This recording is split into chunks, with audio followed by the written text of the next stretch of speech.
I'm Karin McGinnis. I'm a partner on our litigation team, as well as our employment group, and along with Todd Taylor, a co-lead of our privacy and data security group.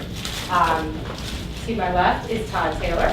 He's an attorney with our intellectual property team, as I mentioned, co-lead of the privacy and data security group. He is a former in-house counsel at Bank of America. That's right, yeah.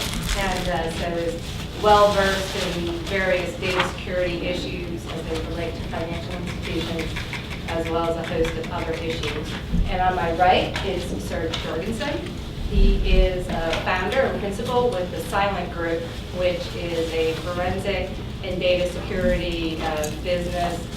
We've worked together on trade secrets issues. He is a wealth of knowledge on all sorts of technical issues regarding data security, both handling breaches as well as preventative measures. So we're very, very happy to have him all the way from Florida today. So today we'll be talking about data security issues and data breach issues pre-litigation. So what are some things that you as companies need to be thinking about from the preventative side, as well as what do you do when the data breach occurs but you haven't been sued yet? So we'll go through some of the legal issues with Serge. We'll talk a lot about some of the technical issues, and then we'll try to merge those two by going through a hypothetical that's loosely based on some real life events that we hope will be useful. So, the legal landscape, and I view this as the Wild West, because unlike the EU, there is no single federal standard that applies across the board as it relates to privacy and data security. What we see is for public companies, there's some SEC guidance on what public companies need to do.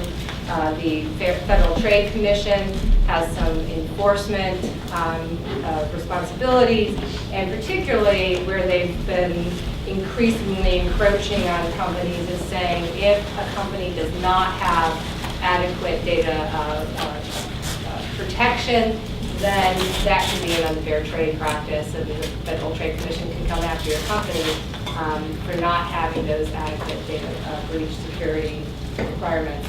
As Robert mentioned during the seminar last time, each state, well, I think there's 46 states now that have specific data breach notification statutes.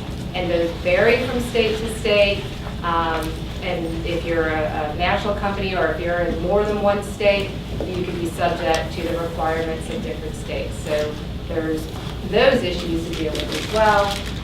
There's a host of statutes that are specific to and will apply for specific industries. If you're in the healthcare industry, HIPAA and high-tech apply. If you're in the financial industry, then that's Wiley. So if you're a federal contractor, there's certain statutes that will apply. So you've got to look at those issues too. We'll talk a little bit about the NIST cybersecurity framework. It's not a law, it's guidance, but we think that's going to become increasingly important. So we've got that to deal with as well. And then, of course, as always, we've got plaintiffs' counsel out there coming up with creative theories and kind of that if at first you don't succeed, try again. And they keep trying and trying to get some legal claims that will stick against companies that have a data security breach. So it really is the Wild West in terms of trying to figure out what laws apply to you, what the standard is, and how to make that work for your company.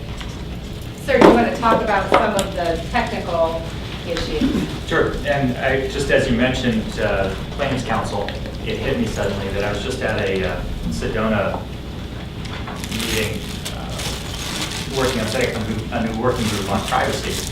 And it turns out the chair of that committee is going to be the founder of a class action law firm. So he's really excited to be involved, and you have to wonder why. Todd started up with Plaintiff's Counsel and Sedona working group chairs. It gets kind of scary. But from a technical standpoint, some of the problems there are that we have a growing number of systems that are tied together. And a lot of that's vendor driven. So they're saying that wouldn't it be great if you were able to access this thing from your iPhone, iPad, whatever. And all of a sudden we're finding city governments connecting their SCADA systems and water lift management stations to iPhones so that they can have faster response time. But what that's doing is it's giving people access from anywhere in the world. They don't think that my engineer now has access on my iPhone, or on his iPhone. But that also means that a state actor in China or organized crime can also have access on their iPhones or their computers. And what does that really mean? And when we start talking about state actors and organized crime, there's a lot of interest in that space. And it's becoming also a field where a state agency may develop a tool, whether it was the Israelis or the NSA or whoever developed that Stuxnet tool to go after the Iranian centrifuges a few years ago. Now all of those pieces of malware and all those techniques are in the wild. So we're facing a rapidly, very professionally developed set of tools that gets released into the wild and gets used by whoever wants to make money on it. And then certainly, like I was talking about with the Chinese actors and the Russian hackers, sure, it's anonymity, right? They can do that without borders. And if we blame something on the Chinese, the last time we did that, a couple years ago, a couple of big reports came out, and their response was, it's a bunch of university students that are misbehaving, and we'll slap their hands and make sure that doesn't happen again. That's painful about TLA. Right, exactly. And what do? We're stuck. So it is a perfect deniability. So we've got the Wild West in terms of what the law is. We've got the moving target in terms of technology. Okay, technology is evolving. You've got who's actually the culprit. And how I view it, is that the result is we've got the Wild West with shooting and moving targets. And so we're terribly sympathetic to companies trying to deal with the technical as well as the legal. So do you want to talk a minute about the attackers landscape? What are the hackers thinking about and approaching when they're engaging in these breaches? I think that's one of the things that we should at least look at to understand what the problem is before we start figuring out the solutions. And just, could I get a rough idea, audience-wise, lawyers, technical, lawyers? Okay. Okay. And technical, technologists? Perfect. And what about industries? So we have healthcare, what else? Energy. Energy. Manufacturing. Manufacturing, services. Okay. Any utilities, city, Well, state? utility, Okay. Okay. Energy, okay. So some of the, what are these guys looking for? And ultimately, it's either how do you monetize it or how do you help your government? And that is monetization through bank fraud, credit card theft. We're seeing a big uptick in healthcare, whether it's insurance fraud right now or just easy targets, because the banks have sort of not solved, but they know what they're doing when they're setting up portals to access your bank account. They've gotten hit over the years, they've gotten sued, they've been on the wrong end of lawsuits, so they've tightened things up a little bit. And healthcare, through meaningful use, is now being pushed into patient portals and exposing data out to the public. So the attackers are aware of that, and they're starting to go after the sheep, right? They're going to find easy targets, and we're seeing new attacks going after that type of information. And you're talking about the attacks in terms of healthcare, the new arena being monetary patient information that is not healthcare related, but is financial related.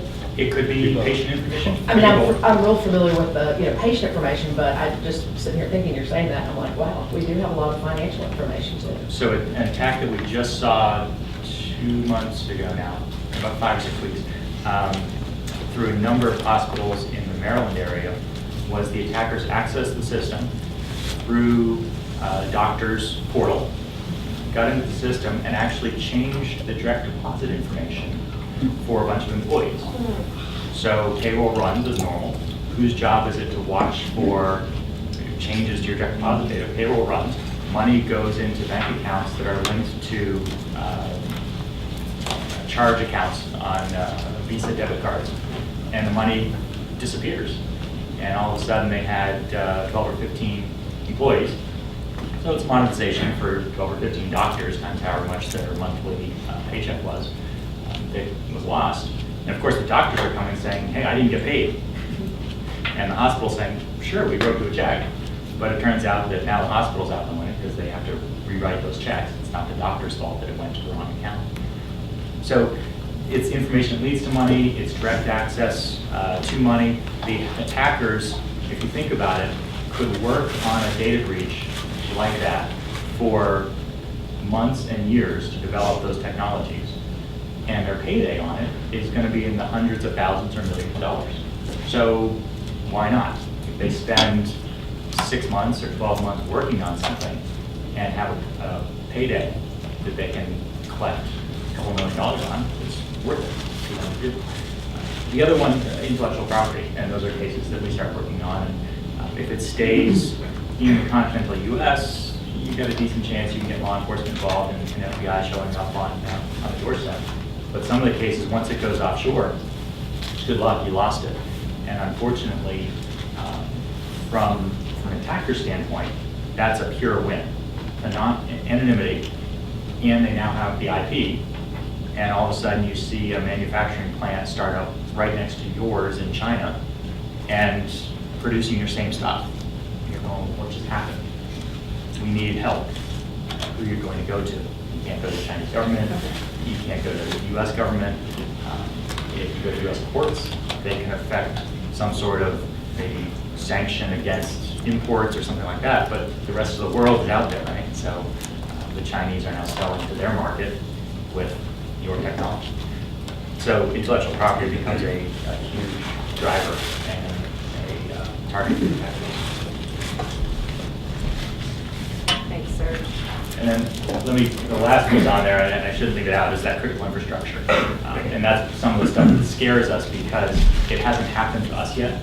But when Russia rolls, it's kind of apropos, right? Russia just rolled into China, Crimea, and oh well, now Crimea is part of Russia. When Russia decided to roll into Georgia, all of a sudden, the brand new facility for the Ministry of Defense of Georgia stopped working, and they had to evacuate the building. Water shut down, air conditioning shut down, power shut down, everything stopped. And their latest and greatest command and control center for all of Georgian military was out of commission. So we see some of those same pieces of malware sitting on some of our systems, whether it's in power, whether it's in government, whether it's in places that can affect critical infrastructure. And nothing's happening. So we'll go in, we'll look at malware that's sitting there, and no one seems to be using it. But it starts asking the question, right? If China wanted Taiwan back, and all of a sudden we can't talk to the Sixth Fleet, what's going to happen? They're going to get Taiwan, and we'll start some sanctions against them. So the critical infrastructure there is a concern, and we just haven't been on the receiving end of it yet. Yeah, it's a huge concern, as we can see when we talk about the NIST cybersecurity framework and the executive order that instituted that. Very top of mind with the government. A lot of senators, too, that are pushing not just for the critical infrastructure, but also for a national data breach law. So we may see that on the horizon as Congress pays more and more attention to this. But what we'd like to do now is give a really high-level overview and background on some of those laws that I mentioned earlier, the Wild West out there, that may or may not apply to your specific industry, depending what industry that you're in. And then Serge will get into some more in-depth on some technical issues. So first one, and I call this alphabet soup, right, because we've got HIPAA and FTC and all the different acronyms. The first one that often comes to mind applies in the healthcare industry. I'm not going to get into too much detail on this because I am not an expert, but Kimberly Kirk. In the back of the room, there's one of our healthcare attorneys, so if you have specific questions about that, she'd be happy to stick around afterwards. But the law we think about is HIPAA and high-tech. It covers personally identifiable healthcare information. It's a very detailed statute. I bowed down to Kim daily based on her knowledge. There is a section of the regulations cited there and in your materials that requires the covered entities to provide notification of a data breach of that unsecured protected health information. Kimberly and her colleague Carol Bowen will be doing a seminar in September. So I encourage those of you who are interested in this topic to come back and get all their good information in September.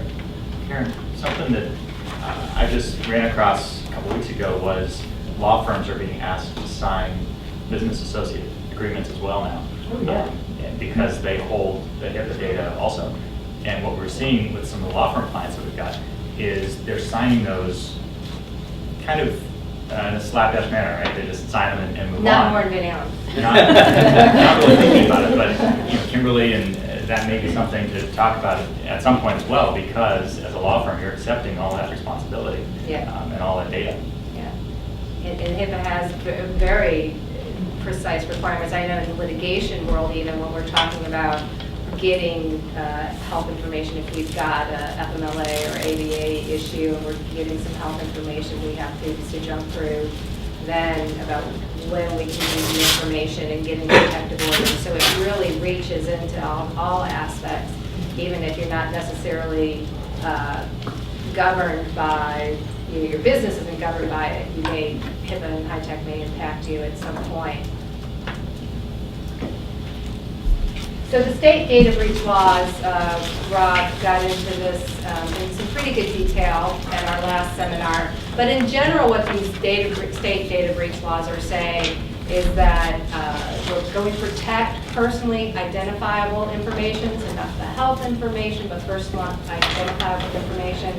Typically, it's first name and last name, or first initial and last name, in combination with some other piece of information, like social security number, driver's license number, account numbers, bank account numbers, debit card numbers, and usually with some sort of access code. So it is, at least most of the statutes, there's some outliers, but are protecting a narrow set of information, really geared towards trying to protect against identity theft, and accessing this kind of financial information or the ability to impact a consumer or an individual financially.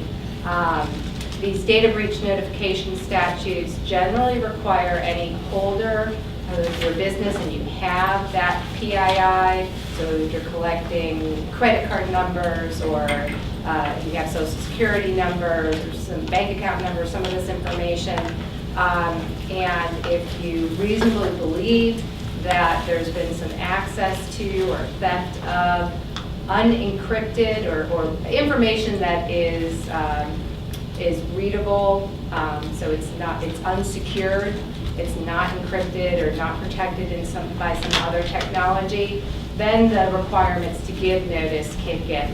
And of course, the states can't be uniform on this, so you've got each state may have different requirements about how quickly you have to give notice and who you have to give notice to. So, for example, I think a lot of states maybe have a 60-day notice requirement. You've got to investigate, you've got to determine whether the information was accessed, what information was accessed, who the information belongs to, and then go ahead and get your notice ready and get that issued in accordance with the statute in the time frame required by the statute. So in some states, 60 days. Some, I think Ohio, there's a couple other states that are 45 days. North Carolina, South Carolina, some others say a reasonable period of time after investigation. So as a company, especially if you're in different states, you'll have to look at where is the person whose data was accessed or was stolen, and what does the law in that state say about giving notification. As some states require notification to the Attorney General or to law enforcement, kind of depending on the side, how many people were involved in the breach. So there's a whole series of steps to go through, and quite detailed, and again, varying depending on your state. Is Massachusetts one of those strictest ones? It is, Yes. it is pretty strict, and there are a number of states too, I've got that on the mix, that require employers in those states to actually implement policies and procedures to protect data security. You think that would almost be a given, but these are statutory requirements in these identity theft and data protection statutes. So the three. In some cases, it's not even just employers either. But Oh, absolutely. Right. This company, if you're selling to consumers, if you're a utility, you have those requirements in those particular states. And it's a statutory requirement to come up with a data breach, data security plan. Yeah, I didn't even think about this, but just yesterday I got a call from the California Attorney General. Yeah. That said, hey, would you please review a bunch of forensic reports for us and to help us decide whether or not these companies that have suffered data breaches had been using reasonable best practice industry standard security methodologies, or should we go after them as the state of California? Yep. It was an interesting 2-hour-long conversation about what's involved with that. And their Attorney General has been extreme. If you do business in California, their Attorney General has been extremely aggressive on information security breaches, data privacy policies. They've, in addition to the information security policy requirements, they also now have privacy policies that you have to institute if you're collecting information online about any California resident, regardless of whether you have a physical location in California. And the Attorney General, this is a big, big issue for her. So if you're doing business there, just be aware. Yeah. And she was reasonably upfront about, yes, we realize that the store, retail, operation, whatever, was just compromised and lost all this data and money and brand impact and everything else. But the state of California thinks that they should have protected the data better in the first place and avoided the problem. So we're going to start going after them. Well, and we've seen the FTC Yep. very hot on this bandwagon as well. So there's pressure coming in on all sides. Yep. Well, they called you. I'm not sure I am. And there are some states that allow the consumer whose information has been accessed or stolen to have a private cause of action. Some of these states, if companies don't give the notification in compliance with the statute, it could be an unfair and deceptive trade practice, which depending on the law of the particular state could give that consumer the right to collect attorney's fees and treble damages. So some pretty serious penalties that can be associated with not adhering to these data breach statutes. All right, Todd, Sure. can you jump in and talk about a bunch of financial... Yeah, acronyms and other things, yeah. So, first one I'll briefly touch on is the Federal Information Security Management Act, FISMA. This covers federal government agencies and departments and contractors who do work for them and may be handling certain kinds of data. I'm actually working on a contract right now where our vendor is being required to implement FISMA high security standards. There are different levels of FISMA. FISMA also will incorporate or at least make reference to other industry standards that may be used. NIST 853 is one that you typically see in the FISMA realm where companies doing more. And I'm sorry, I'm throwing out another acronym. The National Institute of Standards and Technology, which Karin's going to talk about a little in a little while, about another promulgation that NIST just came out with pursuant to President Obama's executive order last year. But a long time standing NIST standard is NIST 853, and it does have certain specific information security requirements that federal contractors are typically having to implement as part of their FISMA requirements. Sarbanes-Oxley does have certain requirements with respect to public companies regarding their security best practices for anything dealing with their financial reporting and accounting systems. It's basically, if you think about it, if you're a publicly traded company, obviously the integrity of your financial information is an asset. It matters a lot to the companies that hold your stock and trade in your stock, knowing that the financial information you put out is accurate. So Sarbanes-Oxley does have certain requirements ensuring that your systems maintaining that information are robust, secure, and are doing what they need to be doing. The Securities Exchange Commission, the Division of Corporate Finance back in 2011 actually issued some formal guidance. It's not a rule, it's not a statute, but basically it provides guidance to public companies regarding when they should disclose cybersecurity risk in general that may impact their industry and specific cyber incidents that they have experienced. The guidance does not require public companies to provide excruciating detail about a cyber incident they may have discovered, because again, obviously you don't want to give out information to hackers or attackers that may make you vulnerable again in the future. But they do want companies to think about, is there a material risk with their cyber systems, or if they experience a cyber incident that may be a material factor for an investor or a stockholder in those companies. So if any of you work with public companies, you may want from time to time just refer to those guidelines to see if it may impact on the materiality of a disclosure that you may need to make or consider making. Moving on. Federal Trade Commission has promulgated the red flag rule that's applicable to financial institutions and companies that extend credit, generally speaking. And essentially, there's not a specific requirement other than a general requirement to make sure that you as a company have identified in your business, based on the kind of business you do and the kind of risks that you have, to identify specific identity red flags that may impact your business, have a method for detecting those red flags that may lead to identity theft, and then when you do spot an incident or an issue that may lead to an identity theft risk, you respond to that. So again, the red flag rule, it's meant to be somewhat of a flexible rule. Different companies have different risks. You need to be aware of the risk that you're going to face in your industry.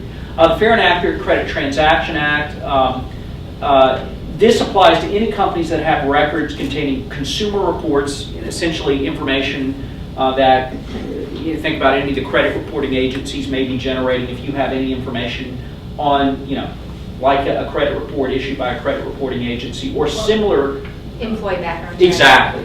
Similar information like that, or that is derived from employee background checks or other consumer reports, that you have taken reasonable steps to protect the records and dispose when you're in the process of disposing those records. And that's actually a really good point, because I recently ran into an HR copy machine that had been returned to a vendor, and the lease was up, they give this thing back, Yep. and the vendor suddenly gets his copy machine back, refurbishes it and reissues it to somebody else, who then looks at the hard drive and copy machine, and what they found on that Yep. was photocopies of credit checks going back for years on Right. thousands of employees. So it's things like that that you're not thinking about. It's not just shredding the paper. It's, Right. And that's, I wrote an article for Law Review recently on legal technologist convergence, and the technologist sitting in the room, that's stuff that you probably think about, or at least you touch. It's someone in your stack's responsibility to maintain that copy machine, track down, that there's a hard drive in it, and somewhere in there we need to try to work closer with counsel and get competent counsel to work with us, because counsel is creating the vendor relationships and the contracts, and we were talking earlier about whose responsibility is that, and do you need to make sure that things like wiping hard drives, right, in the contract. And it's interesting, typically when we have a vendor, or when I've represented companies that have vendors that are, for instance, doing refreshes on computers. So if you have a contract with Dell, IBM, Lenovo, any of the big computer manufacturers who you may have an arrangement with where every 2 years, 3 years, you take out your existing laptops or desktops for your employees, you refresh them, and new machines are issued. Well, you need to make sure that vendor has agreed that they're going to DOS the hard drive, eliminate any kind of sensitive information, or you have your own process to do that. If you don't, one of the claims you may be facing is failure to abide by the Fair and Accurate Credit Transactions Act, but there may be other claims too. So there are a series of best practices you should be following when you're using vendors or anybody, frankly, to refresh computer systems, dispose of old records and documents. Moving on, I'm sure many of us in the room are familiar with Section 5 of the FTC Act. Basically, what it gives the FTC jurisdiction to do is to bring enforcement actions against anybody engaged in interstate commerce and commercial activity that are engaging in unfair and deceptive trade practices. And in addition to the FTC Act, there are many state statutes that essentially incorporate the unfair and deceptive trade practice statute, or a similar statute within their state law regime that mirrors the Section 5 of the FTC Act. There is an interesting case that is percolating out there right now. A lot of people in the information security industry and lawyers who work in this space have been looking at. It's the FTC v. Wyndham Hotels case. Traditionally, I think many of us have always thought of the FTC Act in connection with privacy and information security as, look, if you're going to have a privacy policy, if you're going to have an information security policy, if you publish it, be honest in what you say, and don't say something that you don't do. And that's Promise that all information that we Exactly. obtain will be kept secure and. Exactly. And I think, in fact, a lot of times the advice is you don't even have to have a policy. But if you do, be honest. And that's the basic guidance. Well, the Wyndham Hotels case is somewhat interesting. Basically, what happened there is Wyndham Hotels, both directly and through its franchisees, obviously collects information on guests who come to its hotel. It could be people using the Wi-Fi network. It could be people when they're checking into the hotel, swiping their credit card to get a room. Some of that information was exposed. I believe a group of criminal hackers, I think from Russia, I could be wrong about the exact location, hacked into their systems, both the franchisee and the central Wyndham Hotels system. The FTC brought an enforcement claim against Wyndham Hotels, and they alleged both deceptive trade practices, i.e. you told your guests that you had reasonable security practices and you did. But then they also went on to allege, by the way, your security practices are so bad in and of themselves, they are an unfair trade practice. And so there's a concern now of, gee, wait a second, even if I say nothing, if I don't have industry standard or industry leading information security practices, am I at risk for getting a FTC Section 5 claim brought against me? And also the state's attorney general is glomming on with their state statutes as well. And an initial ruling was supposed to come down in the case in January. It's a federal court up in New Jersey that's hearing the case. They were supposed to issue an initial ruling on the summary judgment motion Wyndham Hotels made in January. That decision has been postponed. I Googled it last week. I haven't seen anything new come out of it, but it's one I think everybody's watching. I will say the FTC has brought a number of settlement claims against companies on the unfair trade practice prong for not having good information security practices, and a number of companies have settled and not decided to pay a lot of lawyers to fight the government on whether the FTC really has authority in this area. And I think the FTC right now, like frankly many federal agencies, are trying to stretch the limits of their rulemaking power and their enforcement power under the statutes as far as they possibly can. So that's a case to watch. So, Todd, I didn't really understand originally, again, from a technology standpoint. I'm not a lawyer, so I had no clue and didn't understand how the FTC would get involved. Yeah. And was sitting on a panel with FTC GC and asked them at AGC. And David said that the issue was that the unfair and deceptive trade practices was that, using Wyndham as an example, they could be more competitive in the marketplace because they didn't have to spend as much money on security, on new firewalls, new routers, and all that stuff.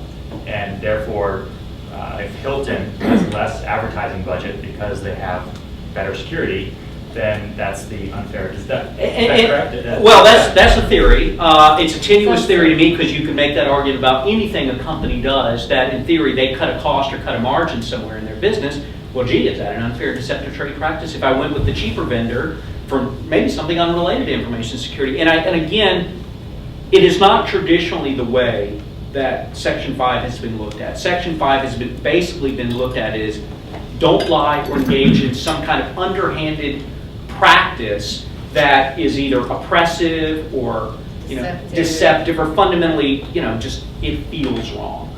but it's never been a situation where, look, if you didn't make any promises at all. And see, this is the interesting thing about the FTC Wyndham case. Wyndham did, in fact, make some promises. They actually have at least a colorable deceptive trade practice claim.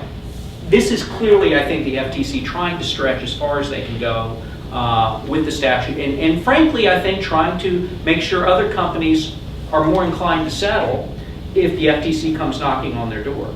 And that settlement, I know we've worked with clients post-settlement, tends to be a 20-year, at least the ones I've seen, a 20-year consent decree for biannual audits by the FTC. Right. Which Getting a just seems plan like in place, putting all sorts of 20 requirements. years, I talk about movement in technology, what's the world going to look like in 20 years? The FTC is still going to be knocking on my door. Exactly. So moving on, and this is going to tie in somewhat to the scenario we're going to talk a little bit later, and many of you in the room are probably impacted one way or the other by this. The payment card industry data security standards, or PCI DSS. I'm sure some of you probably heard that acronym.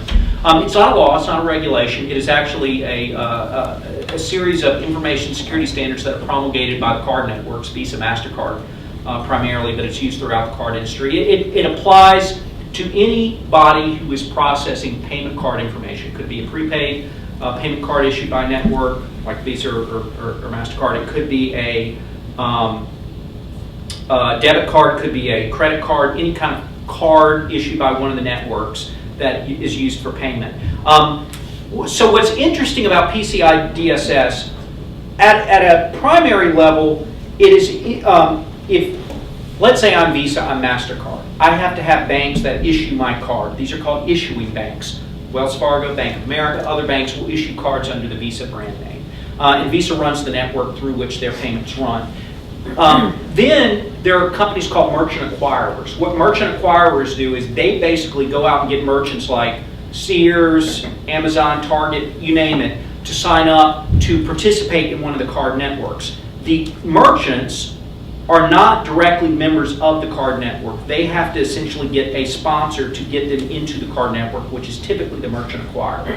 And then the merchant acquirer tells Target, Sears, Amazon, whoever it may be, by the way, I'm going to have you sign a merchant agreement that makes sure I will pay you when you get a customer that swipes a credit card in your store or over the internet or whatever, and I, the merchant acquirer, will work with the people who issued the credit card to make sure you get paid. By the way, you've got to agree to a bunch of rules that Visa and MasterCard have told me you've got to agree to, and one of those is PCI data security standards.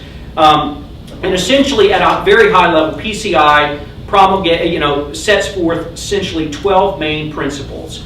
And I'll just mention some of these just to be aware of if you're a company that's handling any kind of card information. Install and maintain a firewall configuration designed to protect cardholder data. Do not use vendor-supplied defaults for system passwords and other security parameters. Protect any card data that you store, and in fact, there's certain kinds of card data.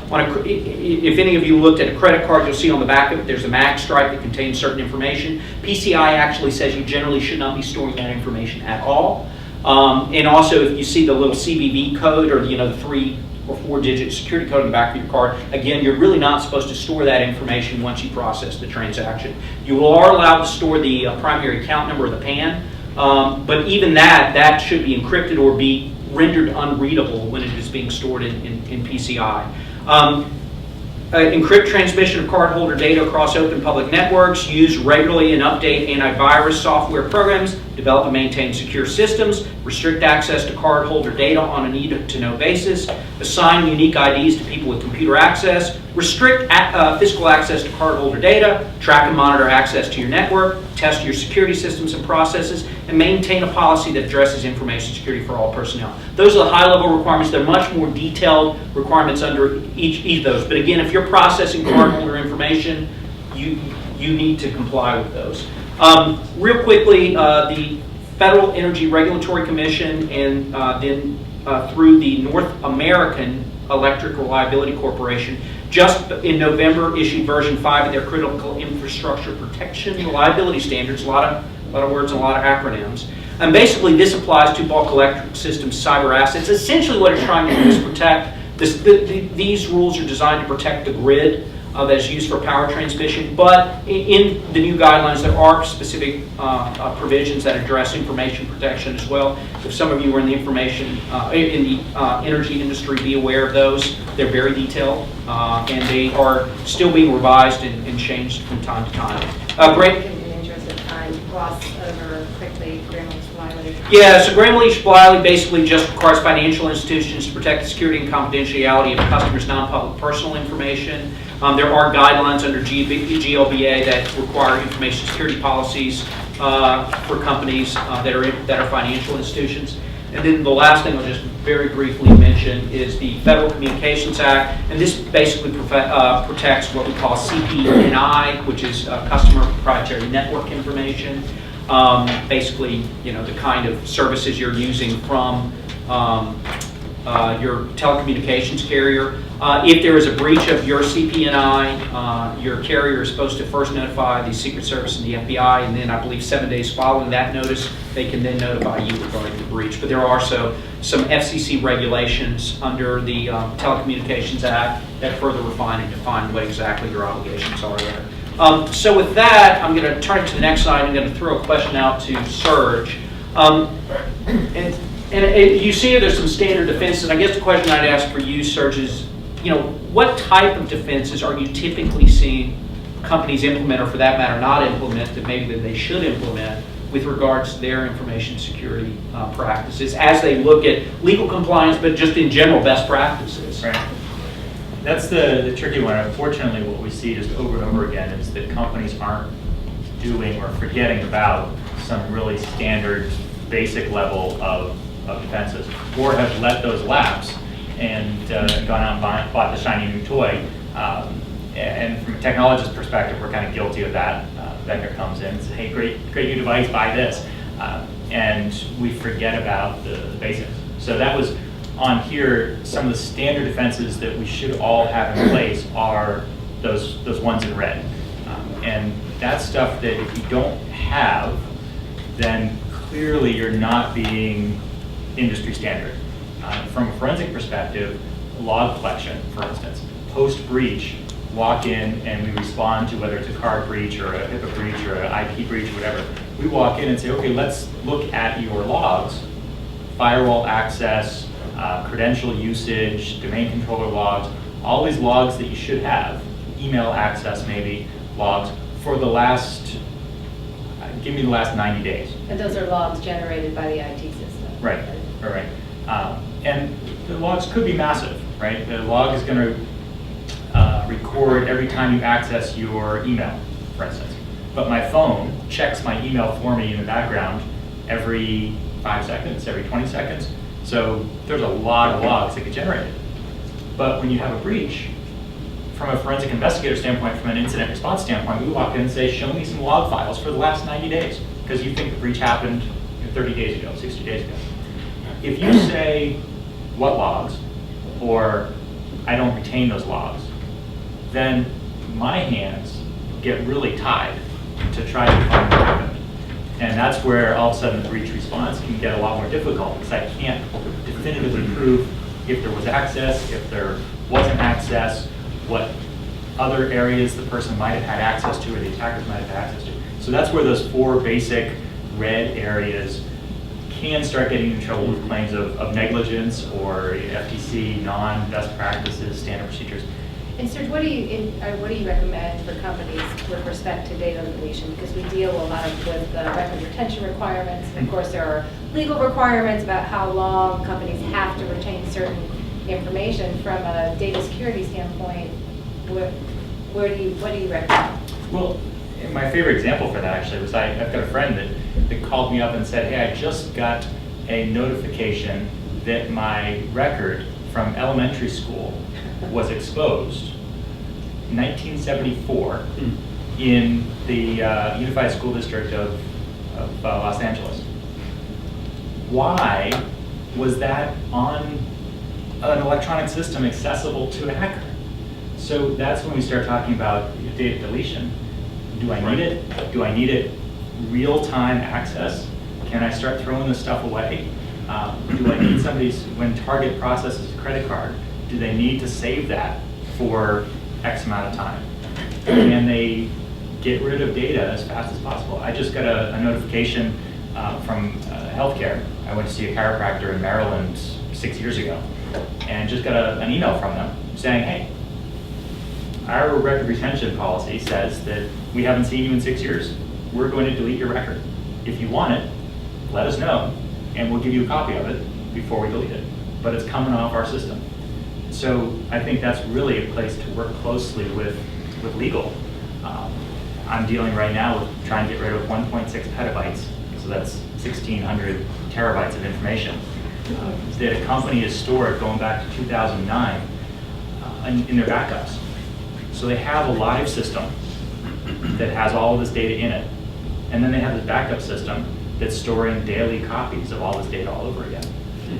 Why? You know, there's backup tapes sitting around from 12 years ago that weren't encrypted at the time. If one of those falls off the back of a FedEx truck, all of a sudden you have a data breach on here for no reason. Right. So that's really where, if we solidify our data retention issues, we can reduce massive amounts of risk. And if you look at a lot of the, like PCI is one example of this, some of the industry guides for financial services companies, a lot of the practices that Serge you list on there are specific things that, for instance, PCI would certainly require. Maintaining firewalls to store the information when you don't need it anymore. Don't store certain information at all. And those are, within reason, listed in some sort of priority order. So if you've got the basics taken care of there, and the first couple are just somebody walks in and don't have those, it's an immediate negligence. You're not doing best practice, from my perspective anyway. Your guys, from a log collection standpoint, you're tying the hands of any incident responder to try to figure out what happened. And from a data deletion, you're exposing yourself to more risk. The next piece is there, that risk assessment and audit is trying to figure out what to protect. And I think from a technologist standpoint, that's a really important takeaway, is because it's really easy to argue that there's so much stuff out there, I can't protect it all. So if you sit down and work with legal, work with compliance, work with your business units, and figure out what is really important to protect. And then I figure out where it is, and I can draw some barriers around it. Now I know what to concentrate on, what to focus on. So getting that assessment, that audit done, and now I can do some data management, some information governance, and then I can figure out what to monitor, what to analyze, what to focus on when something happens. Well, and you raised a really good issue about if you don't have at least the top four, is that negligence, does it give rise to a negligence claim in the legal sense? So if there's a data breach or there's access to certain information, plaintiff's counsel starts bringing a class action, they're going to bring in someone like Serge to say, well, okay, we'll argue legally that there was a duty to protect this information. Serge, what was the industry standard? What would you say are the basic things that companies should be doing, and kind of setting that standard, the industry standard for protection of data? And if a company fails to do those things, then those plaintiffs are much further down the road to having a legal negligence claim. And if there's actual proximate cause, so the failure to have these things results in harm, then they've got you. You're making my job as a defense expert a hell of a lot harder. I don't have as much to work with anymore. Maybe, yeah. Without this. I was just going to say, you're referencing these as best practices and so on. There are some industries, including healthcare, with the omnibus rule last year. It's not best practice. Absolutely. These are absolutely requirements. That's right. And some of them are listed as some of them are conditional and some of them are discretionary. Some of them are, including these, you have to have it or it would be negligence per se, frankly. Yeah, and if you look at the interagency guidelines for financial services industries, it is strongly, strongly, strongly suggested you have each of those two. So one of the struggles there, and we probably talked about it, and Kimberly may talk about it in your panel as well, but with healthcare in particular, if you use next-gen software, practice management, patient management software, they don't have a way to encrypt the data in their database right now. So it's a vendor decision, right? We're working on it next quarter is the typical answer I get.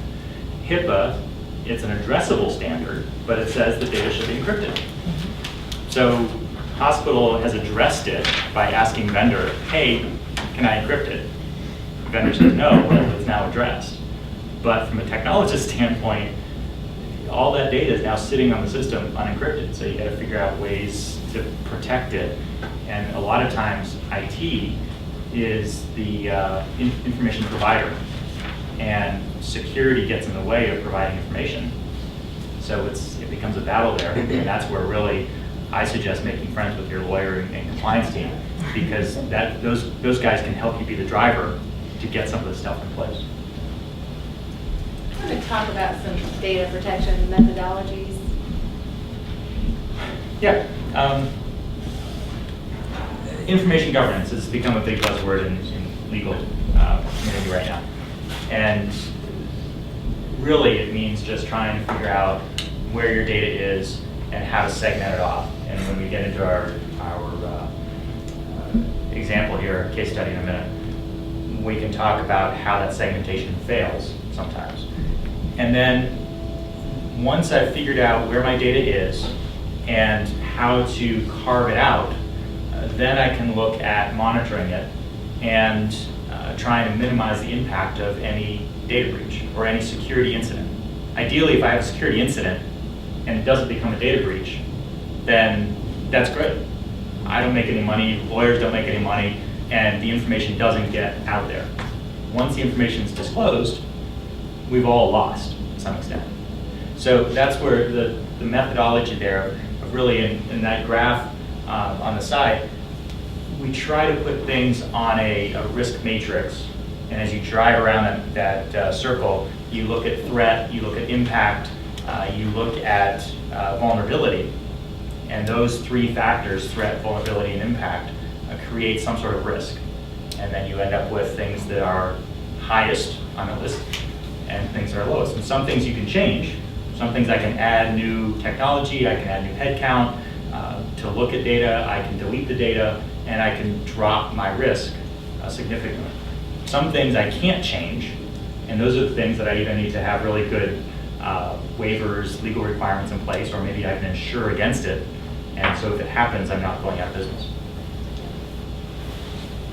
Well, that, and maybe we'll skip over the guidelines and industry standards. It's in your material, but these are just some lists of standards that are out there, the ISO requirements, NIST, the PCI, DPS 33, fair information practices, which again are just guidelines, what should be, companies should look at and implement. But what you were talking about, Serge, with respect to the methodology is very consistent, I think, with this cybersecurity framework. And there's quite a bit of buzz about this. The final guidelines came out in February. They're all based on an executive order that President Obama issued about a little over a year ago, with this concern that we were talking about security over our critical infrastructure. So how do we make sure we're protecting against planes flying into buildings, but how are we protecting to make sure that our defense network is working and that our hospitals can operate and our transportation works and our financial institutions aren't going to get hacked in a way that really disrupts and has a critical impact on the operations and our defense in the United States. So the framework came out after a bunch of comments and back and forth. The framework defines critical infrastructure as the systems and assets that are just so vital to the United States that if they were incapacitated or if they were destroyed, it would just have this debilitating impact on our security, in the economy, our public health or safety. So we're thinking about utilities, we're thinking about financial institutions, emergency response, transportation, all would fall within critical infrastructure. And where, I think that different commentators probably have a different take on how important NIST is. Some people say, well, they're just guidelines, there's no enforcement authority behind it. Where I think you and other companies are going to really need to pay attention to NIST is that I think federal agencies will start adopting the framework into their own regulations, and then it does become a requirement. And I think insurers, when they're looking at you, should we insure your company against a data breach or a cybersecurity event? Are you complying with the framework? And do you have systems in place? And if you don't, maybe that'll affect your premium, or maybe we won't decide to insure you. I think those are probably the two main areas that I see. And it's a nice framework too. I think that maybe courts, or plaintiffs start arguing, if you don't meet this standard, if you're not at least complying somewhat with the framework, maybe you're not, maybe you're negligent in some sense, or you're not engaging in reasonable security efforts. And we're seeing more on supply chain security, right? More and more people are saying, hey, are our vendors secure? Is our supply chain secure? Because the attackers are looking at that as a way into your systems. So now we're seeing a lot of government asks the clear defense contractors to be compliant. Clear defense contractors are asking their subs to be compliant, and it's starting to trickle down further and further out into the workforce. Yeah, and then one quick thing I'll say about NIST. I mean, on the one hand, if you look at it, a lot of it is just frankly generalized guidance that just, hey, identify where your exposure is, where your assets are, figure out your target state of where you want to go. But then it does incorporate some very specific standards by reference, or at least it makes reference to like NIST 853, some of the ISO standards. So will it end up being a negligent standard? I still think a plaintiff's going to have a hard time in some states, because not only because they're going to have to prove this is a standard. The other thing is, in a lot of states, mere economic damages aren't recovered under traditional tort law concepts. It's going to differ from state to state, and this is pretty much negligence here in the state law arena as opposed to the federal arena. But it's going to be interesting to watch, and I think, as Serge said, I think what is probably more likely to happen with NIST is many companies are going to adopt this as a standard they want for their company and flow it down to their vendors, and that's where you're likely to see it sort of spread through that. So, kind of piggybacking on what Serge was talking about earlier with his chart, the NIST standards are very much about identifying risk, coming up with a plan, and this goal is companies should be looking at what's your target state, where do you want to be, where do you need to be, where are you now, and how do you fill in those gaps? How do you go from where you are now and where you need to be? And the framework is very cognizant of the fact that different companies have different risks. Some companies will need to or have more sensitive data and maybe are more vulnerable to attacks and maybe have to engage in more effort, and other companies maybe don't have to. So it really is a framework, and if you look at I'm happy to send you the actual framework, but there's charts and graphs and all sorts of tools that you can use. The framework core, and in Appendix A to your materials, there's a little bit more detail. The framework that a document I pulled out to just try to make sense of the volumes of information that the framework has. But in essence, the framework says that there are 5 functions that all companies should really be paying attention to, and companies need to look at these 5 functions. So if you think of a hand there, you need to identify your assets, the information you have, identify your risk. You need to protect that data. You need to have detection procedures, how to figure out if there is a breach. You need to respond if there's a breach, and then you need to recover. And in that recovery stage, how do we fix this going forward? The Appendix A to your materials gives the categories of the purpose of each of those 5 functions, and then the categories of outcomes. So what do we think as a governmental agency companies should be looking at, or what outcomes should they be trying to achieve with this framework? And then the actual NIST framework, as Todd mentions, for each of these outcomes references some industry standards, so the ISO standards, so that you can go and refer to those standards to try to help you to come up with this framework. So it's a tool, but I think an important tool for companies to engage in to try to get their data breach plan together. And Karin, we keep talking about identify, right? It's come up just over and over and over again. It's identify where the data is and then figure out data management, what to do with it.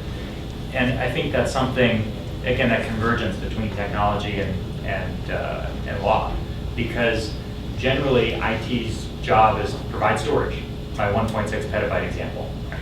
Somebody a few years ago said, hey, we need some storage space. IT said, well, how much are you needing now? I'll multiply that by 5 years. I'll make this big bucket for you. And then people started throwing stuff in the bucket. And IT's job was to provide the bucket. It wasn't to figure out what data is sensitive, what's not sensitive, what needs to be retained. Because as a technologist, you don't know the law for how long I have to maintain healthcare records, or from a power utility, how long do I have to maintain people's bills, or whatever you're doing there. So you just give the bucket, and people fill it up, and the bucket fills up, and you go, okay, well, I'll make a new bucket, and fill it up again. And people throw everything into this bucket, sensitive stuff, not sensitive stuff, and it all gets mixed up together. So it really ends up, it should be, or the only people with the enough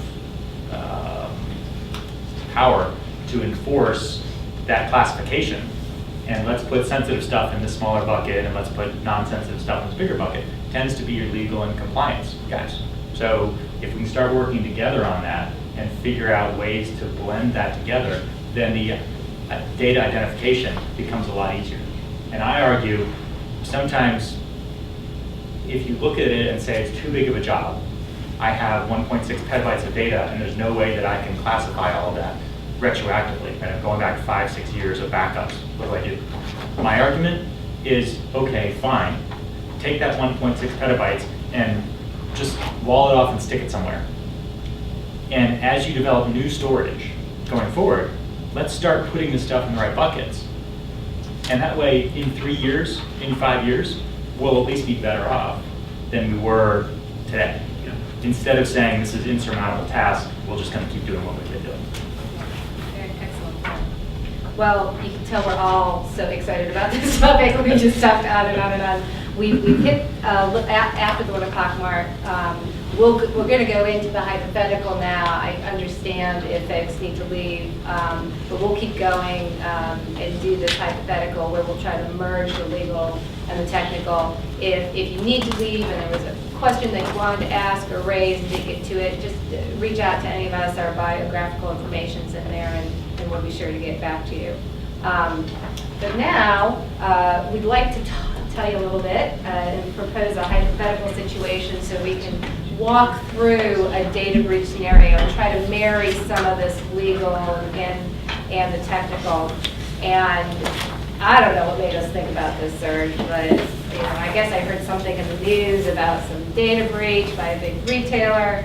And we thought it'd be good to have the case of the hapless HVAC vendor. So just by way of background, in our hypothetical, we're dealing with our client is a large retail chain. It's a public company. It's got retail stores nationwide. Quite recently had invested millions of dollars in upgrading its data security system. In fact, it was a data security system used by the CIA, so it's pretty darn good. And it also passed its last PCI DSS audit, so it's in pretty good stead.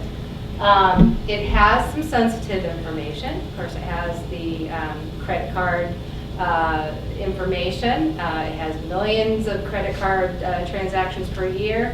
It has some personal information on shoppers. It has gift registries that it maintains. It has some preferred customer cards.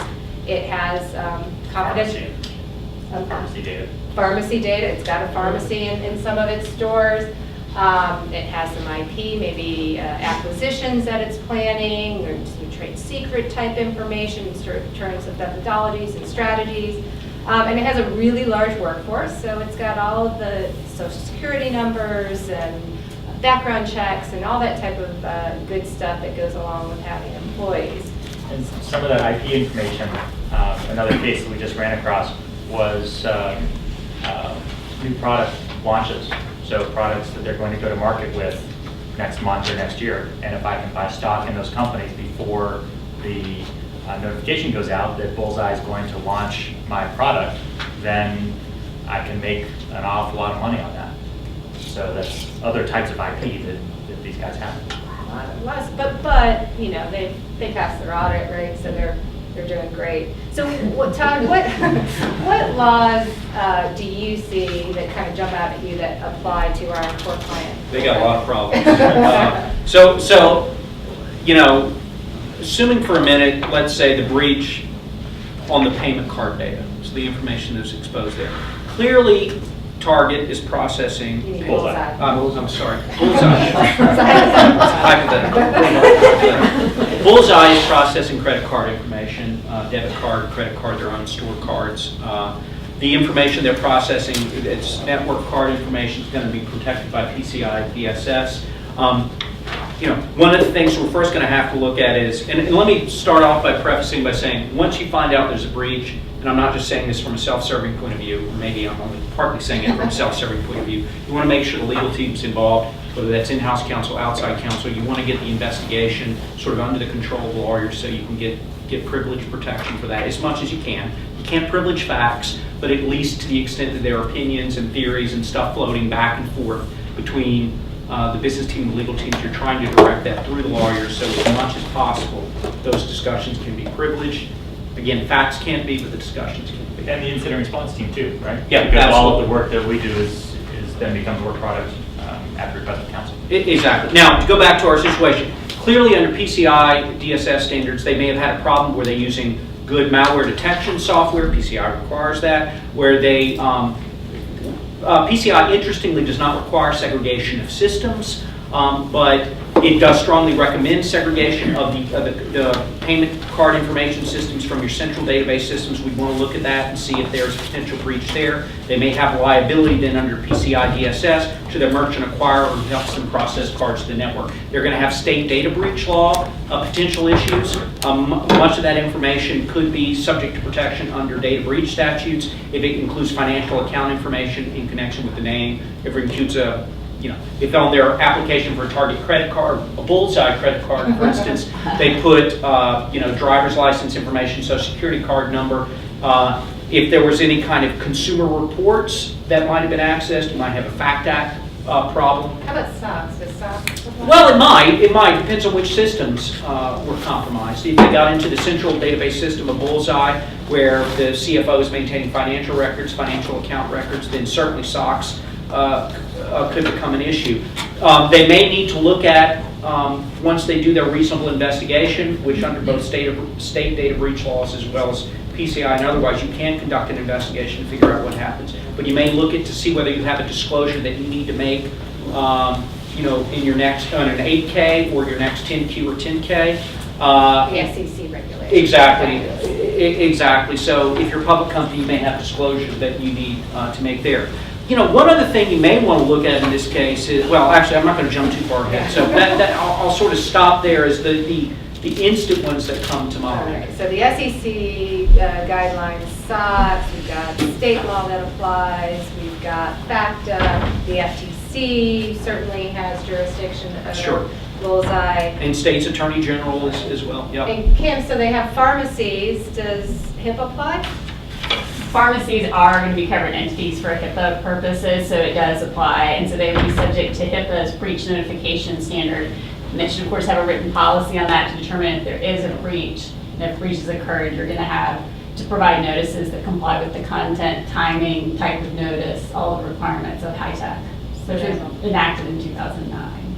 A lot of moving parts. Well, let's get into what happened to our poor client. So they do have a cyber incident, as Todd was alluding to. There was an initial intrusion. So Serge, explain exactly what happened to Bullseye. The issue there was that a vendor, in this case, it happened to be an HVAC vendor, was using their invoicing system to submit invoices. So the vendor logs on to a system at Bullseye and submits their invoices to get paid. An attacker, breached the vendor's systems and found the password for the vendor's access into Target's invoicing system. Bullseye, sorry. And at that point, now the attacker was able to go into Bullseye's invoicing system and start poking around. And at that point, what they did and how they got further becomes a little bit murkier. But ultimately, the attacker found a way to get from that invoicing system onto other computers. They got them ultimately to credit card data and maybe other things that we just haven't heard about yet. So it was the initial compromise was through the compromise of a vendor, and then the access into Bullseye's system was originally malicious access through legitimate means. So there wasn't some sort of handy fancy Stuxnet type attack. It was a legitimate username and password that gave them access to the system. And so what does a vendor need to be worried about if it's sitting there in Target or Bullseye? We're all going to do this. It sees on the news that there's been this data breach event. It was interesting because I started asking from a technical perspective, does the vendor have any responsibility there? And I think the answer was maybe not, but ultimately you're looking at a vendor that might be worth a few million or a few hundred million versus Target, who's now been breached. Bullseye. And it's now billions of dollars there. So well, and I think that's right. I mean, one of the subjects near and dear to my heart, doing a lot of work in the outsourcing industry, is making sure that with your vendors who have access to sensitive systems, that you've got a contract in place with them that requires them to make sure that they're using the latest malware detection programs. They've got a way to screen for viruses that may be, or malware just in general, that may be intruding into the systems. What kind of information security programs are they required, your vendor required to have? Is your vendor required to indemnify you if you get sued by third parties as a result of their negligence or their bad acts? But the practical reality is, in many cases, particularly with smaller vendors, even if you have the world's best contract, it's only as good as the bank account for the vendor. And so you may have to use insurance or other things to bridge that gap. But if you do look at whether it's PCI, whether it's the interagency guidelines for financial services companies, whether it's guidance in NIST, you can't just say, I had a vendor do it, therefore I'm not responsible. You, Bullseye, or Bullseye in this case, would certainly have primary liability under the PCI data security standards. They're going to have primary liability under state data breach laws. And so you can't just say, it wasn't me, it was my vendor. You might be able to get indemnification, you might be able to get a contractual claim against your vendor, but it's not going to save you from liability. Doesn't mean you shouldn't make sure your contract with your vendor has good language. And I would go beyond that. A lot of contracts have great language for their vendors, but they're not actively going back and auditing or checking their vendors to see what their vendors do. And if you have a vendor that's accessing mission critical systems that have sensitive data in it, or that they're housing, if you're using cloud service providers now, and they're housing data, you need to make sure that they've got robust information security policies and you're checking on those. So in Bullseye's case, not exactly sure how far they went, but one thing I would want to know as a lawyer for Bullseye, what does my contract say? What does the vendor's bank account look like, and what remedies may I have against them? And whether they have any insurance as well. And do I need their help in cooperating with the investigation, and to make sure maybe my contract has language to make sure they'll cooperate in any investigations that I may have to do.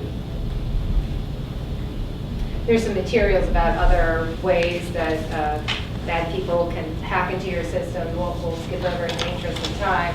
But as Serge mentioned, so the malware got introduced through the vendor, it morphed through the system through different connections, which I imagine, Serge, from after the data breach occurs, makes it tremendously difficult for the forensics team and for you to come in to try to figure out what happened so that the proper notification can be given. How do you check it? And tracking that back from, okay, I have a terminal that has some malware on it that's sending credit card data out.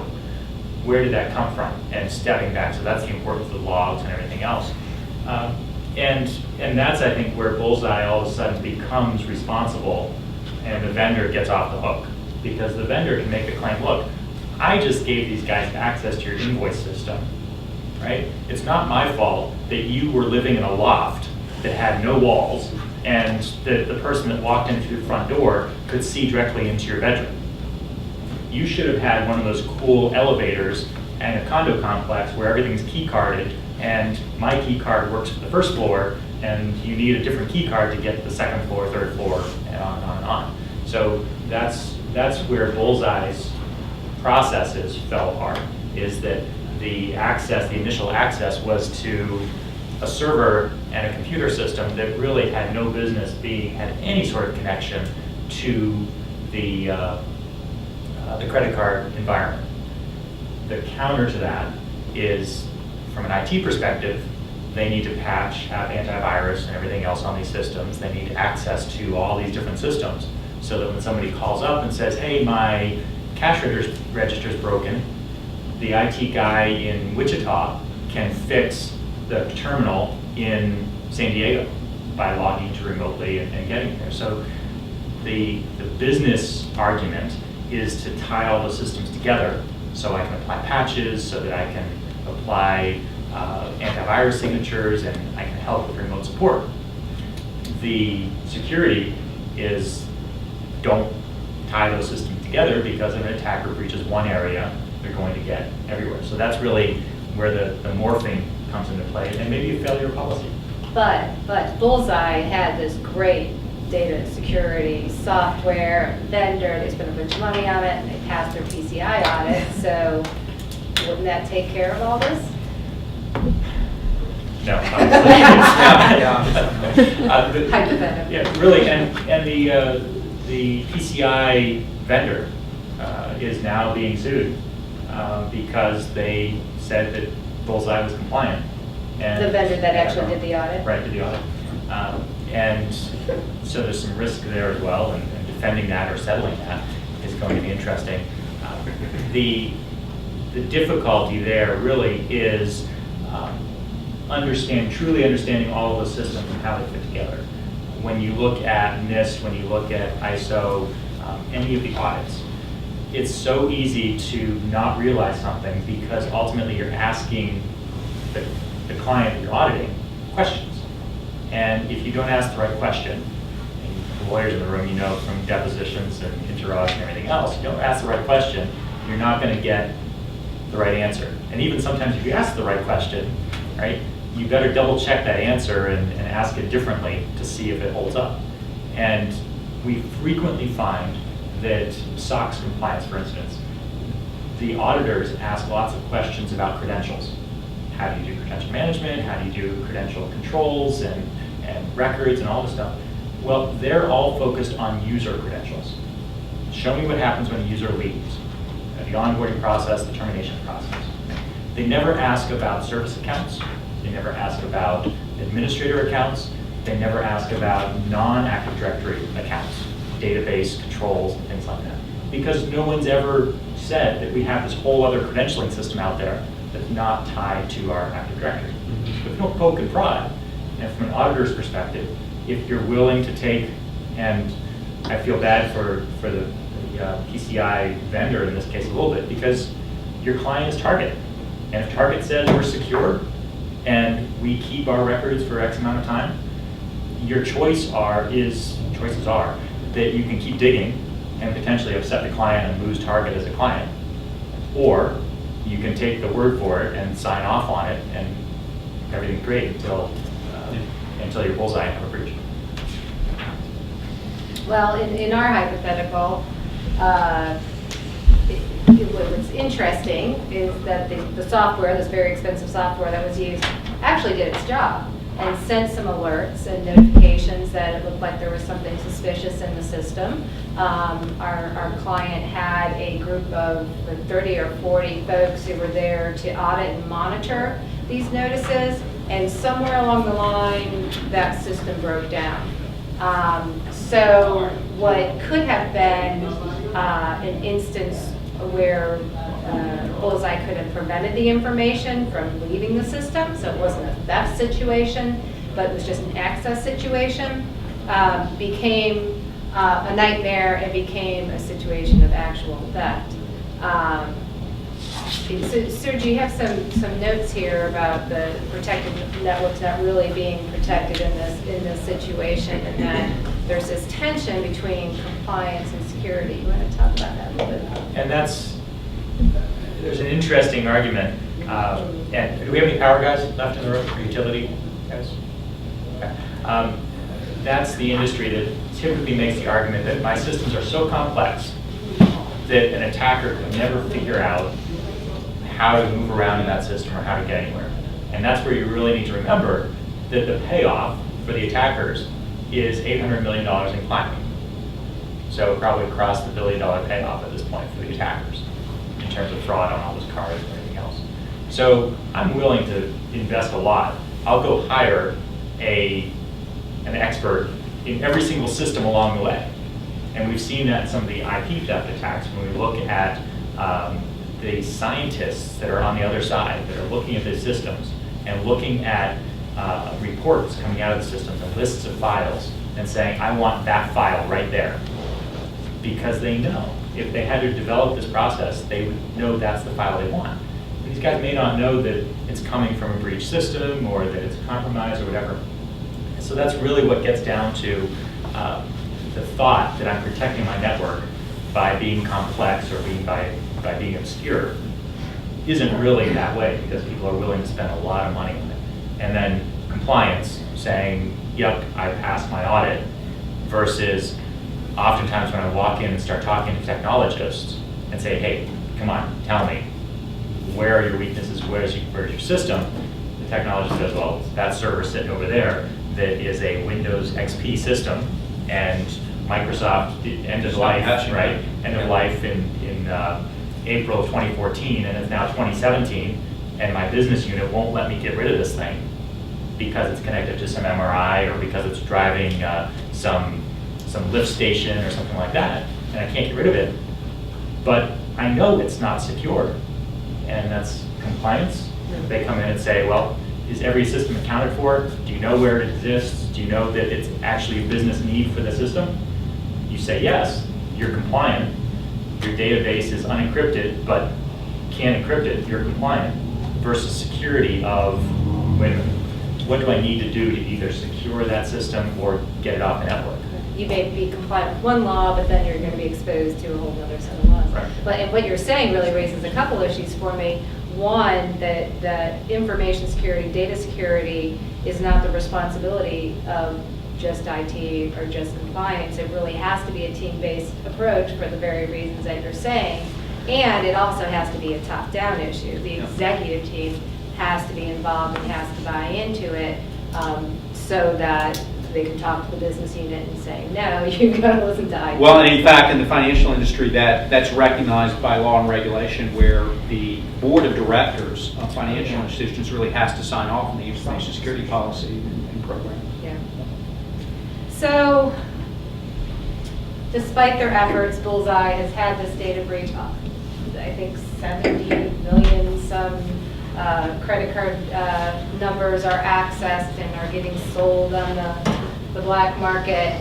That was the only good thing that came out of that, was that 2 or 3 years ago I used to be able to sell a credit card.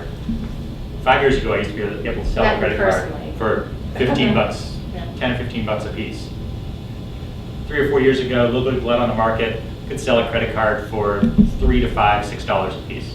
Now, 50 cents, 10 cents for a credit card number, because there's just a glut on the market. So that's. And you got a narrow window which you can unload. Right. Well, maybe that demand will diminish even further. And that'll focus on medical records because they're worth more. So there's been a breach. Todd, what's the first thing that Bullseye needs to do? Well, obviously, as we mentioned earlier, get the legal team involved, get your forensic experts involved, set up an investigation team, figure out the facts.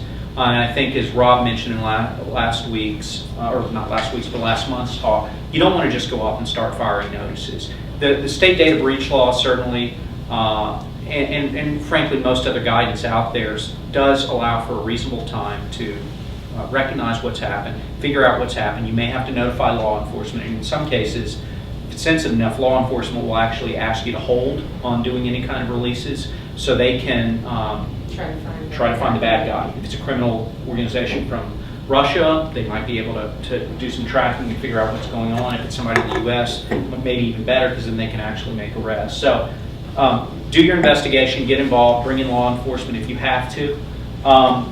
Then once you do that, as we mentioned earlier, start looking at what data was exposed. Was it data that is subject to PCI, state data breach laws? Do I have a vendor who's involved? Do I have contractual liability that I can pursue?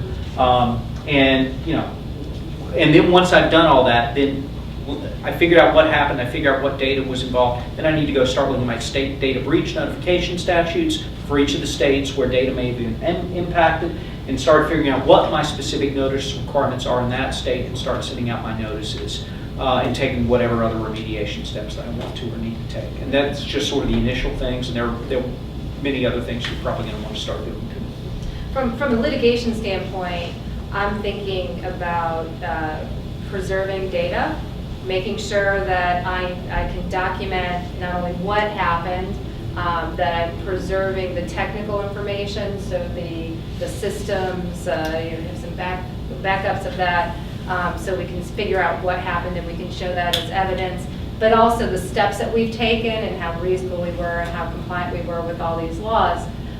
So one tension is the forensics folks have to come in and you have to do your job and figure out what happened, and you want to do that quickly. How do you go about making sure that the evidence is preserved while you're searching for what happened? And that's always a big question too, right? Is that Bullseye may still be bleeding credit card numbers out the door. Yeah. And from an incident response standpoint, I'm saying, well, wait, don't unplug the system, don't flatten the box, don't destroy it, because I'm still trying to do my investigation and figure out what happened. So it really does become a question of preservation, and it's a race between fix it and figure it out. A lot of that speaks to needing to have systems pre-deployed in order to deal with that. So if it's agents that can be on all these boxes, that you can be doing collection and remediation at the same time. Some of it is the question of, as soon as I take a step, especially in theft of IP, as soon as I make a step that alerts the attacker that I know what they're doing, am I going to stop them? Or am I just going to force them into plan B? And we've seen that from the theft of IP coming out of China, is if you roll in too fast and step on these guys, they will disappear. Generally, that means that they're going to go quiet for 3 to 6 months, and then they're going to come back through some pre-configured backdoor that they have that you haven't known about, and now you've got to find it all over again. So sometimes you really have to work with counsel and figure out, what am I losing, what are the risks, and how do I go about doing that remediation, either without alerting the attackers or reducing the risk as much as possible, while at the same time giving me the ability to, from an IR perspective, to do our job. You're mitigating your damages while you're doing that. Right. So a company that has a data breach, they have some alert or something, and they realize that there's a problem, what is your advice as they're picking up the phone and they're calling you? Should they shut down systems? Should they just leave it until you're able to get there? Generally, the answer is leave it until you get there. The biggest danger is pulling the plug, turning things off. You're going to be destroying the very evidence that's going to let you figure out what happened. Mm-hmm. And usually, the 48 hours, 72 hours that it's going to take to make that initial assessment pales in comparison to the length of the breach. The breach may have been going on for 18 months. The breach may have been going on for 60 days. And as long as legal can make the argument that we are acting in the best interest of whomever, right? The company, the shareholders, the consumers, whatever.